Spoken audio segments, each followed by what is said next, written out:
Entonces esta idea de vagar, yo creo que se ha ido perdiendo un poco por los problemas que tenemos dentro de la corrupción. Es muy difícil salir de tu casa, salir a la calle sin tener miedo a que te pueda pasar algo, ¿no? Y justamente el libro de Guillermo aborda estos temas y que a mí me interesa mucho que nos platique y que si llega en un momento Alejandro Almazán por ahí, que después de nosotros va a platicar, me parece muy interesante, porque los cuentos de Guillermo, más que ser cuentos o relatos, parecieran crónicas de lo que vemos todos los días en el periódico, que secuestraron a alguien, que a alguien lo están extorsionando, que cae dentro de las redes del narcotráfico y del crimen organizado porque está obligado a eso para proteger su vida y para proteger a los que quiere, ¿no? Entonces, el libro de Guillermo, además de ser una creación de ficción, porque creo que así lo es, pues no es tanto ficción, es simplemente una crónica de lo que puede estar sucediendo en cualquier parte del país y que si nosotros nos ponemos a leerlo, seguramente conocemos a alguien de nuestro círculo cercano que ha caído en esto. Entonces, pues le dejo el micrófono a Guillermo para que él hable un poquito y ya seguiremos preguntándole. Me permito leer un cuento que, como decía, la música está muy a tono. La última canción de tipo norteño está muy a tono con este cuento que se llama Ya valimos madre. Es una alegoría de lo que está ocurriendo en el país. Dice, no tiene idea de lo bonito que era este pueblo.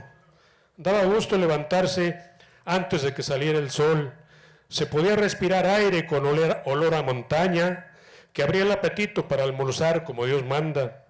Sí, señor, daba gusto vivir, saber que al final del día podía uno irse a dormir tranquilo sin haber dejado pendientes. Como que ahora todo es más complicado, quizá porque ya soy un viejo que no espera nada de la vida. En mis tiempos las cosas eran simples, sin aspavientos. No tenía uno que encerrarse bajo 7 llaves, ni meterse a la cama en cuanto comienzan las penumbras.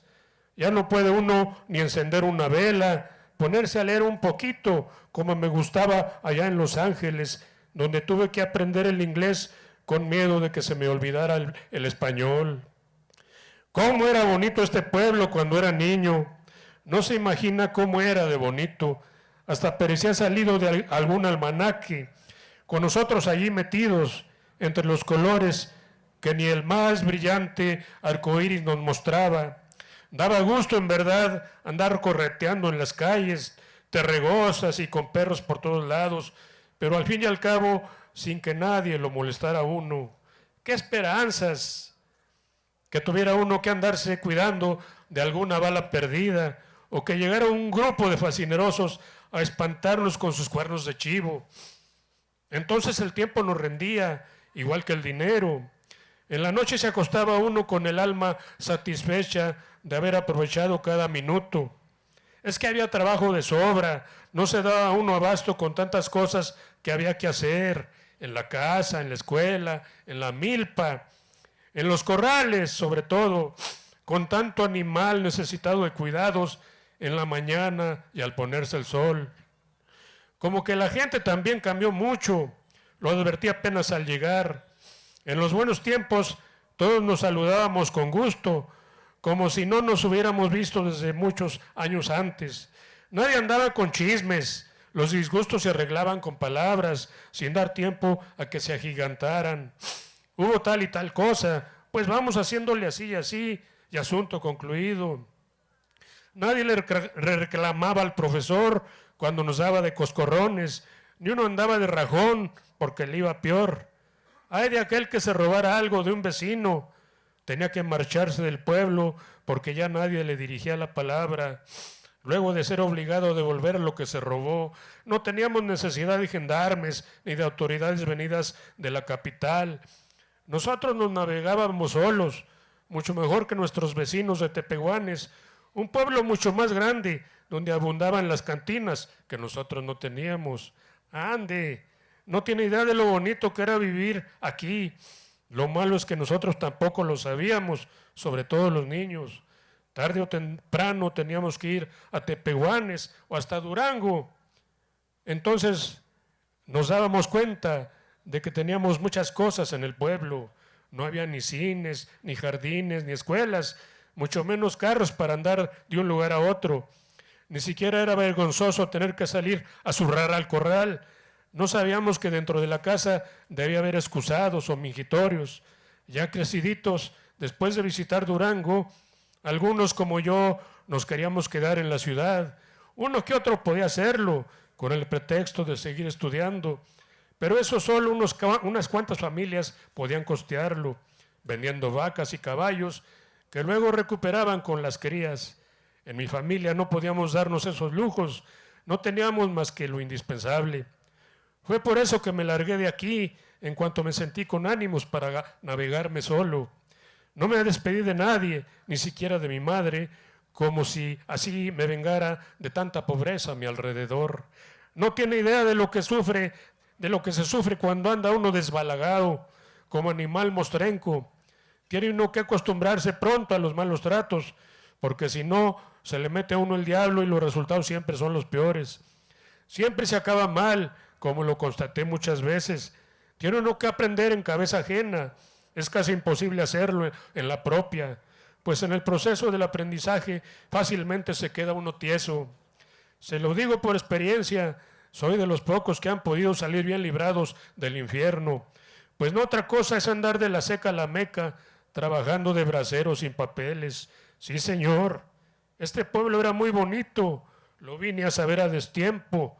¿Cómo me hubiera gustado haberlo sabido cuando viví en cuando viví aquí? Entonces ni loco me hubiera largado, nomás a sufrir peor que perro callejero. Pero ¿cómo es uno pendejo cuando joven? Así como está usted, cree uno que se puede comer el mundo a puños. Pronto la vida se encarga de ponerlo a uno en su lugar, con toda calma, sin gritos ni sombrerazos. Que me hayan deportado lo veo como una bendición. Dios quiere que muera aquí en mi tierra. Si la migra no me agarra, todavía seguiría en Los Ángeles hasta morirme solo, sin que nadie supiera quién era yo.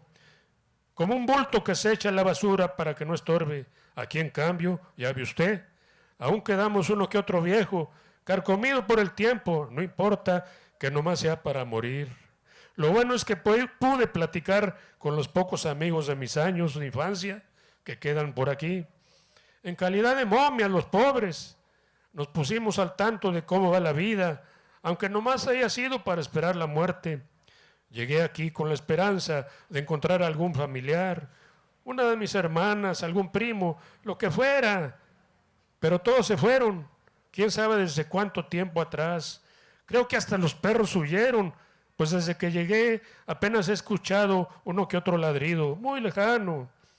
De haberlo sabido, tenga la seguridad que no regreso. Es cierto que ya estoy viejo, pero me siento fuerte, con salud, para seguir dando lata un buen tiempo. Me hubiera seguido a la capital, no del estado, sino de la república, a la mera Ciudad de México, que me hubiera gustado conocer. Uno de mis hermanos se largó para allá, muchos años hace de eso, no sé si aún viva. Lo último que supe fue que se metió de soldado, no sé cómo le haya ido. Ande, figúrese que ya mero me mandan a mí a Vietnam. No fue posible porque me fallan las rodillas. Eso me ocurrió desde que me caí del caballo, cuando tendría unos 14 años. Nunca me atendí, es cierto, porque no quise decir que me había tumbado mi potrillo. Pagué las consecuencias de mi orgullo, aunque viendo las cosas de otro modo, si me mandan los gringos a pelear, lo más seguro es que allá me hubiera quedado. Me habrían mandado como carne de cañón, como a tanto bracero que quiso jugarse el pellejo con la esperanza de regresar de la guerra y así tener derecho a la nacionalidad gringa. Creo que mi incapacidad me salvó la vida, pero no de mi estupidez. Mi decisión a enrolarme me abrió la oportunidad de gestionar mis papeles. No la quise aprovechar, esa es la verdad, porque me dediqué a la mala vida. Sí, señor, no se crea que soy un viejo santurrón. Le di duro a la mala vida, primero como borracho de fin de semana, luego del diario y finalmente le metí a las drogas para alivianarme de las borracheras. Acabé enrolándome con mafiosos, así como usted. Gané mucho dinero, pero todo lo derroché. Usted bien sabe cómo es eso. El dinero fácil se va también fácilmente. Es cierto, llegué con una mano atrás y otra adelante, pero libre ya de mis flaquezas, aunque usted no lo crea. Pasé 5 años encerrado en una cárcel, nomás de acordarme se me enchina el cuero. En ese tiempo me liberé de mis adicciones, me volví cristiano y comencé a ver la vida de otro modo. Me hubiera gustado seguir allá, rescatar tanto tiempo que perdí a lo pendejo, conseguirme alguna compañera y tratar de formar un hogar, aunque sin hijos míos. Por mis antecedentes, ya no me quisieron dar otra oportunidad. Tan pronto como dejé la cárcel me subieron a un autobús junto a otros indocumentados como yo y nos dejaron en Tijuana. Me dieron un dinerito para seguir viaje hasta donde mejor me conviniera. Claro que eso lo hicieron para asegurarse de que ya no intentara regresar a Los Ángeles, no por un gesto de caridad. El caso es que viajé hasta acá con ánimo de revivir los recuerdos de la infancia.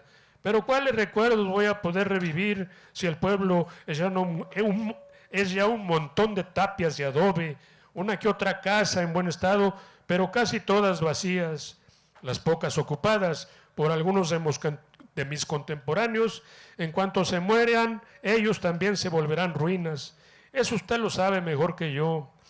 Si hubiera sabido que ustedes son los dueños del pueblo, tenga la seguridad que no regreso.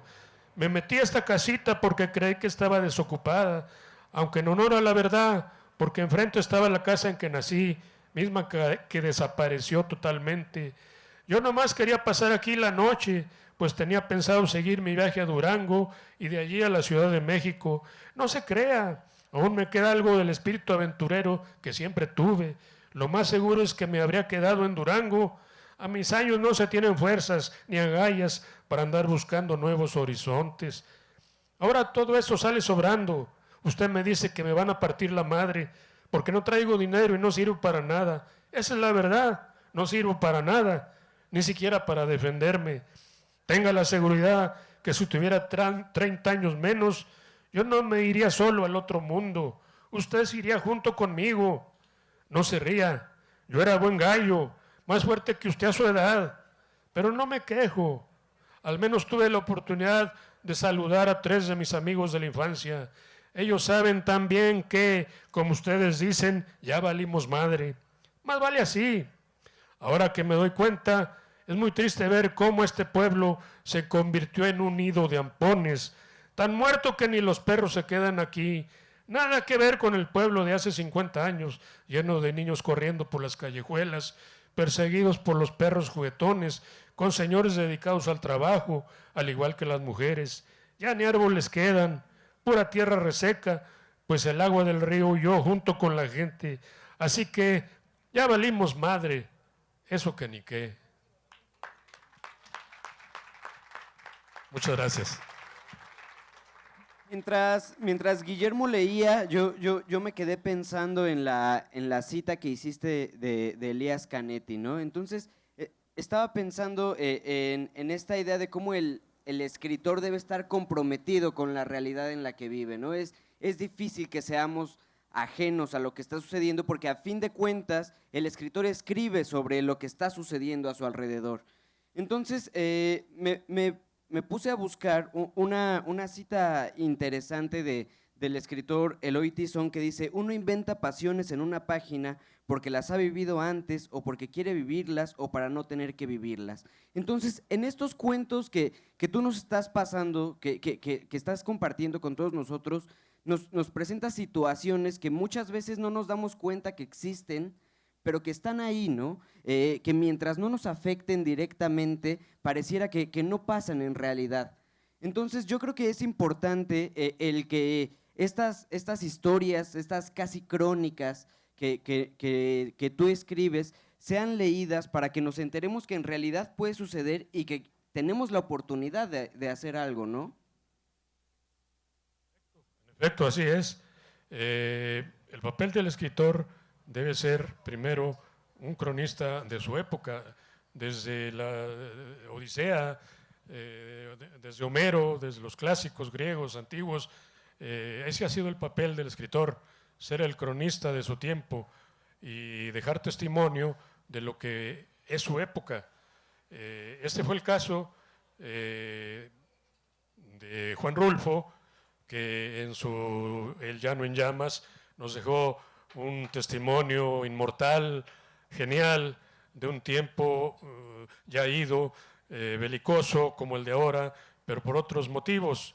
El México de Rulfo era el México en formación, el México que tenía una gran proyección histórica, un pasado violento de formación de instituciones, y que en los años 30 empezó a enfrentar a los enemigos de la Revolución Mexicana, que no se conformaron con la pérdida de privilegios, igual que en este momento, cuando un grupo que se mantiene en el poder a costa de la pobreza de la mayoría de mexicanos, intenta a toda costa mantener sus privilegios, aunque al país se lo lleve el demonio.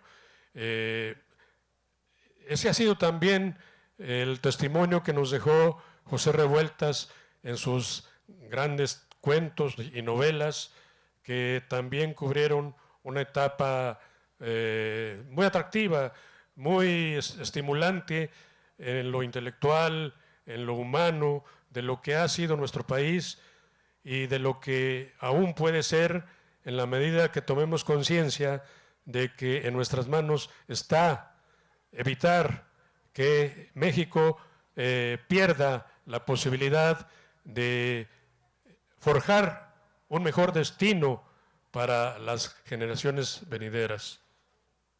Y hablas del testimonio que se puede dejar para futuras generaciones, pero yo creo que es importante el testimonio que estamos dando en este momento, ¿no?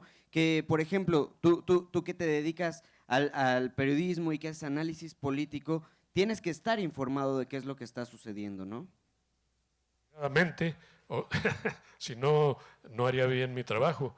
Es una pasión la información para mí, y así he tenido posibilidad de ver la radiografía del país de una manera que no todos tienen, porque en primer lugar los medios masivos, los electrónicos principalmente, están dedicados, sobre todo en nuestro país, a evitar que la sociedad tome conciencia de la realidad.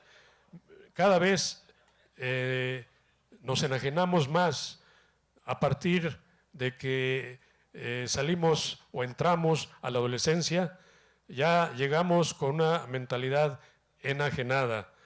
Ese ha sido un papel fundamental del grupo en el poder, de la oligarquía, para evitar que la población tome conciencia de su valor, de su fuerza, de su dignidad, de sus posibilidades de forjar un país digno, un país que no se merecen nuestros hijos, como el que les estamos heredando.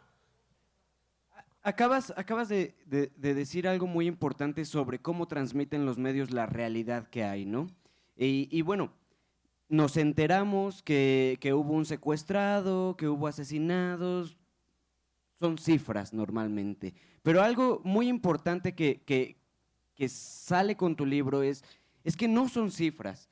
Que un muerto, dos muertos, tres secuestrados, no son cifras nada más, no son números, sino que son personas que tienen familia, que tienen problemas, ¿no? Que tienen nombre y apellido, ¿no? No son unos números más para las cifras que tiene que dar el país. De hecho, siempre ha sido así, la realidad supera con mucho a la ficción. Estos cuentos son apenas un asomo de lo que se vive cotidianamente en el país. La realidad en México en la actualidad es dantesca. No se imaginó Dante el infierno que podía vivirse en la tierra sin que se hubiera necesidad de imaginarlo, de imaginar círculos en el infierno. Lo estamos viviendo y es muy superior a lo que pudo haber imaginado Dante o los escritores más terroríficos como Edgar Allan Poe, por ejemplo, de lo que se está viviendo actualmente en México. Cualquier ficción se queda corta, muy corta ante lo que vivimos actualmente en el país y de lo que en ciudades como esta, en las zonas urbanas, tan mediatizadas por los medios electrónicos, pues no tienen ni idea de lo que está sucediendo en el país. Sí, yo ahorita estaba pensando en que muchas veces cuando uno escribe intenta darle verosimilitud a lo que está escribiendo, ¿no? Que la gente que lo lea diga, bueno, es que esto sí puede pasar, ¿no? Pero ¿cómo te enfrentas a eso cuando estás escribiendo, cuando la realidad que tú estás intentando escribir es aún más increíble? Bueno, es que yo no quiero hacer un retrato de la realidad, es ficción. Y lo importante para un escritor es hacer literatura, con base en la realidad, desde luego, pero sin perder de vista que el papel de un escritor es hacer literatura, escribir como debe de ser, buscar la manera de que lo que escribe supere el tiempo en que se escribió, la época en que se escribió, como así ha sucedido con los grandes escritores, ¿verdad? Desde luego, esa es mi aspiración, hacer literatura, no solamente dejar testimonio de lo terrible, del dramatismo que se vive en el México contemporáneo. Me acuerdo que en los tiempos mozos de Vargas Llosa, a él le gustaba decir que la literatura no era una réplica a la vida, sino que la literatura servía para darle a la vida lo que la vida en realidad no tiene, que es un orden, ¿no? Acomodarlo, porque nunca sabemos cuándo puede terminar una historia de horror que está viviendo algo, alguna persona. Y yo creo que eso consigues dar con los cuentos, ¿no? El darle un sentido a lo que está viviendo la gente. Esa es mi ambición, darle un sentido artístico a una realidad dantesca.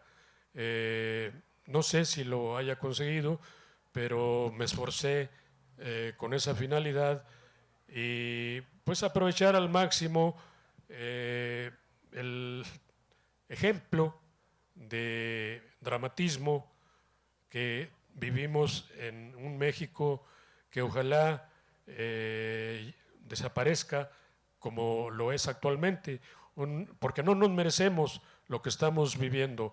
Es falso que los pueblos tienen los gobernantes que se merecen. No lo creo yo así. No creo que nos merezcamos un Peña Nieto, de ninguna manera. Pero sí, si no hacemos algo, pues desde luego que sí lo vamos a merecer, pero para perjuicio de nuestros hijos y de las generaciones por venir. Con mis cuentos, con mis escritos, con mis crónicas, con mis relatos, yo nada más quiero dejar testimonio de que la época que nos está tocando vivir en los inicios del siglo XXI es algo que no debe continuar por más tiempo, como no continuó en los tiempos del Llano en Llamas, la guerra cristera, la violencia de la ultraderecha en contra de quienes trataban de instaurar instituciones acordes con el espíritu de los constituyentes y de los revolucionarios como Pancho Villa, Zapata, los verdaderos revolucionarios que lamentablemente ya pasaron a mejor vida. Me refiero en las páginas de la historia. Yo ahorita me estaba acordando de una canción de Sabina que no sé si la conozcan, que se llama Pájaros de Portugal, en donde él cuenta la historia de dos chicos que pues, estaban tristes, no sé, ¿no? Y no conocían el mar. Entonces un día deciden escaparse de su casa para conocer el mar. Entonces en los periódicos sale la noticia de que dos chicos están desaparecidos y no saben qué pasó con ellos. Entonces, con esa historia, Sabina escribiría una canción. Entonces, ahora que puedes mirar tus cuentos ya publicados y con cierta lejanía, me gustaría saber si algunos de ellos salieron de alguna noticia que tú te hayas enterado, o todo es pura ficción que se te ocurrió, o si hay alguna historia en especial que recuerdes que te haya inspirado a escribir alguno de esos cuentos. Es información cribada. Eh, de hecho, sí, sí, anécdotas surgieron como base para una historia, pero de hecho no, no se tomaron como tales en su totalidad, sino que hay mucho de imaginación, mucho de ficción, más que nada. Eh, este último cuento, Ya valimos madre, pues, es una alegoría de lo que está pasando en el país realmente. Es la impotencia de un viejo secuestrado por unos mafiosos que impotente no le queda más que demostrar su impotencia y dejar testimonio con su muerte de que no debió haber regresado mejor para encontrarse el pueblo en la situación en que lo encontró, ¿verdad? Yo recuerdo algunos cuentos de José Revueltas también con esa intención de reclamo por lo que se estaba viviendo en su tiempo. Eh, También de la época cristera y de los años 40, cuando empezaba la oligarquía a tomar fuerza, cuando las instituciones, cuando el régimen de la Revolución Mexicana empezaba a debilitarse brutalmente con el régimen de Miguel Alemán. Así ocurrió. Muy rápidamente las instituciones de la Revolución Mexicana empezaron a debilitarse y empezó a surgir un neoporfirismo que en la actualidad es una realidad inocultable. Ahorita me estaba pensando en la primera vez que revisé tu libro. Adolfo Bioy Casares decía que cuando tenías una idea para un cuento, lo que tenías que hacer, o lo mejor que podías hacer, era invitar a alguien a cenar, ¿no? Y qué mejor si era del sexo opuesto, decía él, pero bueno, así era Bioy Casares. Entonces decía que fueras y que te pusieras a contar el cuento. Si tú ya estabas a la mitad del cuento y todavía no habían pedido nada, era que el cuento era muy bueno. Y que si te dabas cuenta que estaban cerrando y que no habían llegado al postre y que ella ya tenía las lágrimas en los ojos, es que tú la habías hecho, ¿no? Entonces yo me estaba acordando que me puse a revisar el libro de Guillermo que me mandaron hace un mes y me fui a un Starbucks. Entonces empecé a leer y me metí en atmósferas que yo no conocía, que yo creo que esto es algo muy rescatable del libro o muy importante del libro, que te invita a conocer mundos que no conoces. Entonces, mientras yo estaba leyendo el libro, tenía mi café, le había dado un trago, estaba muy caliente, entonces me puse a leer, ¿no? Cuando me di cuenta, el café ya estaba frío, ¿no? Porque no sé cuántas páginas llevaba, pero yo no podía dejar de leer y para eso me gustaría leer el cachito de uno de los relatos que nosotros pusimos en la contraportada para que se den cuenta más o menos cómo es esta atmósfera que no nos deja escapar y que hace que nuestro café se enfríe ahí perdido en las repisas de un librero, a lo mejor, ¿no? Dice, me había hecho a la idea de que nuestros captores nos llevaban a matar a algún sitio donde nuestros cuerpos no fueran encontrados fácilmente. No me importó, al fin que durante ese lapso Al fin que durante el lapso que nos tuvieron secuestrados me sentí morir cada día hasta que perdí la cuenta. Seguía con los ojos vendados y los brazos atados por la espalda, sin tener una mínima idea del rumbo que seguíamos. Había perdido la noción del tiempo y del espacio desde el momento en que fui sacado de mi restaurante por 3 fulanos a quien no alcancé a verles el rostro. No sé si lo llevaban cubierto con alguna máscara o no, de tan rápida que fue la maniobra. Sentí un fuerte golpe en la cabeza que me desconectó de la realidad. Estos cuentos que nos está compartiendo Guillermo son estos golpes fuertes que nos desconectan de la realidad normal que vivimos nosotros, que aparentemente vivimos bien, para encontrar las otras realidades que hay en el México, ¿no? De hecho, vivimos con los ojos vendados, la mayoría de nosotros, aunque no lo sepamos.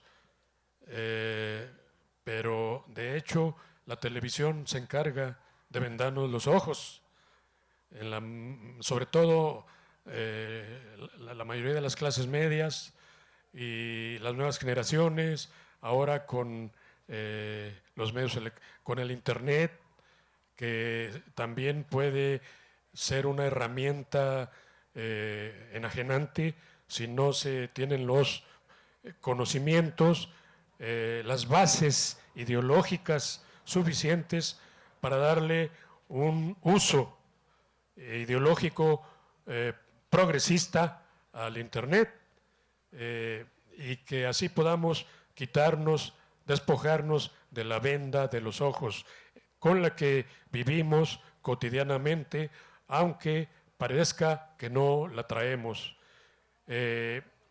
Yo tuve la fortuna, la dicha de dialogar mucho con José Revueltas y sobre todo con Juan Rulfo, porque me tocó trabajar en el Instituto Nacional Indigenista con él. Yo era el negro de él. Él ya era una gloria nacional. Yo llegué a trabajar, a hacer la revista México Indígena, las publicaciones del Instituto Nacional Indigenista, que era la tarea encomendada a Juan Rulfo. Pero él era una gloria nacional y pues había que darle descanso. Vivió sus años sabáticos en el INI y para mí fue muy estimulante convivir con él. Sus enseñanzas fueron fundamentales para mí. Espero haberlas sabido aprovechar muy positivamente y haberles dado un buen uso. También le debo mucho a José Revueltas, mi paisano. Yo soy de Durango, por eso en mis cuentos hablo mucho de Durango. Es un estado expulsor de mano de obra, es un estado muy rico en recursos naturales, pero con una pobreza que parece estado sureño. Oaxaca, bueno, no es la pobreza de Oaxaca, pero es una pobreza allá en el norte que se palia por las remesas que envían todos los familiares que tienen las gentes, la mayoría de la gente de los ranchos, de los pueblos, en Durango, en Chihuahua, en Sinaloa, en Guanajuato, Zacatecas, pero en Durango sobre todo hay una enorme población que vive en Estados Unidos. La población, la demografía de Durango está estancada desde hace muchos años. Es el cuarto estado de la República en extensión territorial, pero apenas tiene 1.800.000 habitantes. Pero en Los Ángeles, en Chicago, en Texas, hay cerca de 2 millones de habitantes de Durango, originarios de Durango. Entonces, la economía de Durango se sostiene gracias sobre todo a las remesas. Si no fuera por esa situación, ya habría sin duda ya se habría iniciado otra revolución mexicana como la que inició Pancho Villa cuando cruzó la frontera de Estados Unidos con México con 8 compatriotas, con 8 amigos suyos para reiniciar la revolución contra Victoriano Huerta. Si no fuera por las remesas que envían tantos compatriotas que viven en Estados Unidos, ya del seguro, la hambruna había obligado a miles de hombres, de jóvenes, a levantarse en armas. Ese es un factor muy importante que desde luego no lo menciona para nada Luis Videgaray o las autoridades hacendarias.